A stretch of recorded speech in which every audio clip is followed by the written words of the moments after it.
السلام عليكم ورحمة الله وبركاته. وعليكم السلام، يا هلا فيك. حياك لكم نشرة البرنامج وجميع المستمعين. حياك الله معنا يا فهد.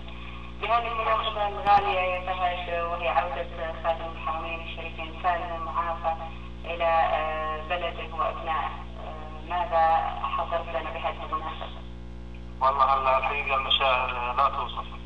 وأولا نحمد الله سبحانه وتعالى على عودة ولي أمرنا إلى البلد سالم غانم، ونهني أنفسنا ونهني جميع الشعب السعودي بل الشعب العربي عامة. الحقيقة كتبت أبيات اسمها أغنية بعنوان يا مرحبا. تفضل تفضل.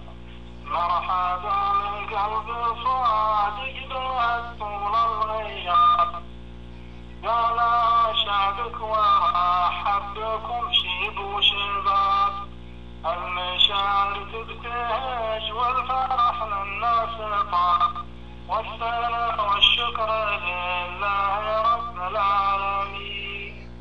الفرح أما الأعراب كلهم يوم الربوع، عمهم أصبح وطيبة والجو مجموع، السعادة غامرة والفرح ينسى الدموع، والفرح أما البلد من يسار ومن يمين، توبتك سالم وغانم تسر من القلوب، يا حبيب الشعب يا مالك كل القلوب.